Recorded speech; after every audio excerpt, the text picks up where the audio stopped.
Epiphone's got a new USA model. Welcome back, Troglodytes, to your daily dose of guitar information, the Trogly's Guitar Show. A few years ago, Gibson decided to start to make USA Epiphone guitars. And since the introduction of the USA Casino, we really haven't seen too many other models. Outside of the Chris Stapleton Frontier, which has the really cool double pick guards, very interesting inlays. It's got the cool aged lacquer on the headstock. And interestingly, appears to be a mahogany neck with a small burst, but then paired with a maple back and sides. That thing is actually pretty cool. But then there's the regular Frontier, offered at $4,500 in the natural finish, as well as the Frontier Burst, which is similar to the Stapleton, just one less pickguard. And then we also had a USA-made Texan. Kind of looks like a J45 style guitar. Smaller body acoustic with the rounded over shoulders. Get the interesting parallelogram inlays. But that just appears to be a mahogany back and neck. So the reason I caught you up to date on that is how many electrics did we just see? One, and it was a hollow-bodied guitar. Which, as cool as those are, they have a very limited audience. Epiphone USA is finally getting back into the solid body guitar game. And I'm not gonna lie, I was really super pumped up when I first heard this. But here's what we got.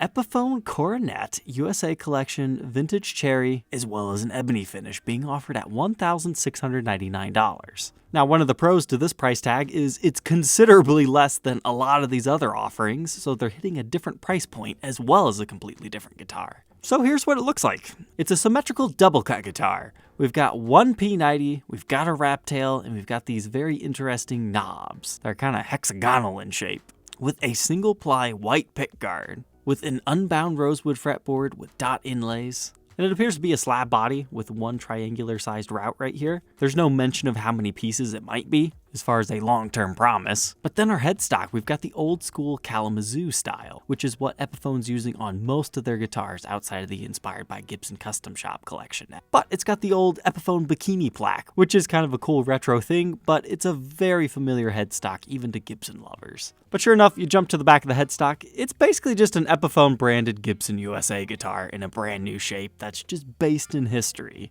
Now from stock photos, I wasn't all that impressed. So let's visit the sponsor of tonight's episode, Sweetwater, to see, do they look better in the flesh? They will show you your inventory. You've got your serial numbers here, you've got the weights, so if you want one that's a little bit heavier, or if you want the super lightweight one, or ultimately for me, when I buy from them, it's because I want to choose the wood grain. Like, look how dark that one is. That looks pretty nice. I want a special review piece. I would consider that. But at the same time, I'm like, hey, this one's got a little bit of flame figuring. But they make it so easy to see all of them. Like, you want to check out the backs? Yeah, that changes my mind a little bit. But you can also see the full as well as the angled shot. That can be very helpful on some flame top models. But let's see what other information we can get out of this. It appears to be a two-piece body. We can see that seam line very clearly on that. And I would argue it looks better in the flesh when you get a really exciting example like that. But at $1,700, it's basically a Gibson Les Paul Jr. with a different body shape. But the Gibson Les Paul Jr. is $100 cheaper, but my goodness, look at that. These are all the same color. That's why ordering blind, you never know what you're gonna get. It's nice to have these photos. I wonder if it just comes down to how they decide to paint it that day, or is it the color of the mahogany underneath? Now, I might say it's more fair to compare it to a Rick Beato model. The red ones are still in production, whereas the blue ones are more so collector's items. So you can make the argument, no, the Gibson equivalent of it is slightly more expensive. Okay, but still, I think Epiphone's going to have an uphill battle on this one, because it's a rather homely design. But let's do a little bit of Epiphone history here. Around 1958, Epiphone released this. Gibson was essentially making their own competition at this time because they had purchased that company. But when it first came out, you've got the bikini plaque. But when you look at the body, we actually have the mini humbucker style New Yorker pickup here. And these were rather thick, chunky bodies. Apparently they had slightly skinnier nut widths. Because if you read the marketing material here, they basically just changed everything up here. With the slightly wider nut width, they gave it a slim tapered neck profile, and they made the body depth a little bit thinner. And went for a P90 soap bar. I suppose if you're a big Epiphone aficionado, you might like this as a brand new version of the Coronet because we've never seen something exactly spec'd like this as far as the history that I understand it. Because around 1960, they changed into a new style where they introduced the dog ear P90. They revamped that pickguard into a highly iconic version. And from this photo, it looks like they might round over the body a little bit more too. But yet we still have the Kalamazoo style headstock, but just a regular Epiphone logo. but it's so stylized. I like it. It looks really cool. But then somewhere around 1963-ish, they changed them again. Oh, no, not that one. We'll talk about him later. They're no longer symmetrical. They introduced the Epiphone Batwing headstock, which is so cool in my opinion. And they come in cool finishes. Silver Fox, when they age green, they're beautiful. They're my favorite vintage Epiphone. And I'm not really into these guitars all that much. When I first heard Epiphone was reissuing the Coronet as a USA, this is what came to my mind and I got so hyped. So when I saw this is what they came up with, I was a little bit disappointed. But I hope they sell well enough that we eventually get this version. Because, hear me out, Gibson, I know you guys like the bikini plaques. If you like the idea of that mid version, but with the bikini, there's currently a $449 version of that. That's an import model, has the enhanced carves and the newer pickguard style, just with the fancier blingage right there. And I know it would be more costly to program the Batwing headstock into Gibson USA's production stuff, but trust me, I think this is the one that would set the world on fire. Or maybe I'm just a freak.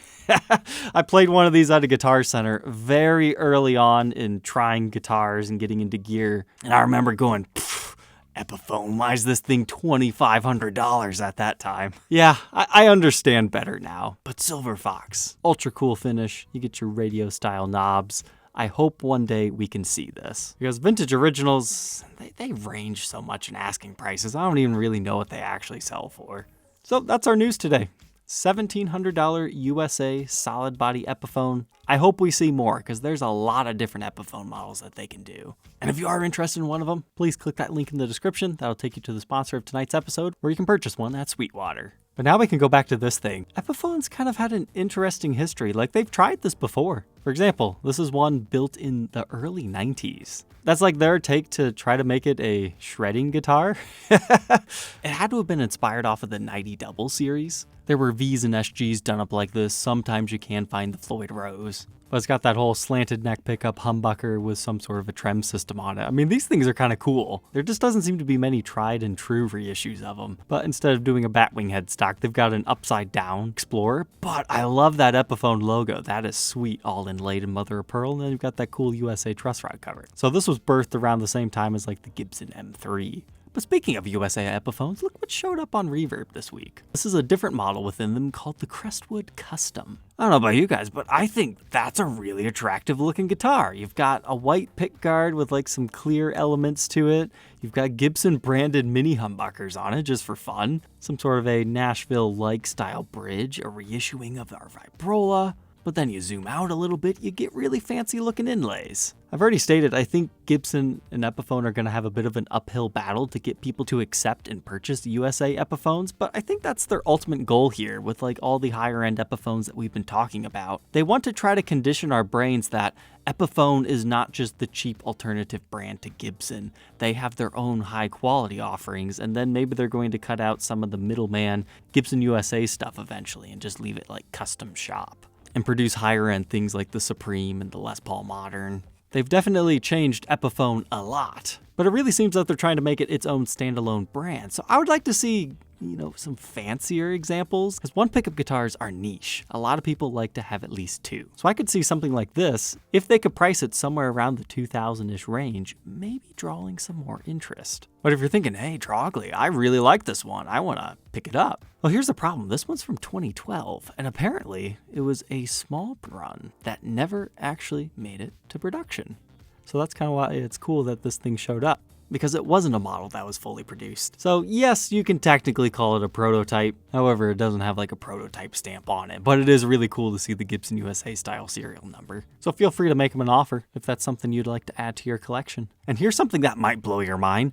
Did you know the Gibson Custom Shop has also tried this in the past? In the late 2000s, they actually tried something like this. So here's an Epiphone Wilshire. So it's kind of like a Gibson Les Paul Special of that second iteration, because we've got the Epiphone logo with the Kalamazoo style headstock, but you've got dual P90s this time with the upgrading of the ABR1 bridge, but you get this cool tortoiseshell pickguard. But needless to say, these didn't really go too far at that point in time. So I think Gibson trying the USA approach this time maybe be a bit better. But this is just one of those guitars. I wanted to bring it up because not many people know about these small limited edition Epiphone guitars. And I'm not even going to say I covered most of them here. USA produced Epiphones are not a new thing at all. I mean, even the map guitars, they started as Epiphones. I think that's enough fun for tonight, my friends. Don't forget to like, comment, and subscribe, and we'll catch you tomorrow on the next one. Take care.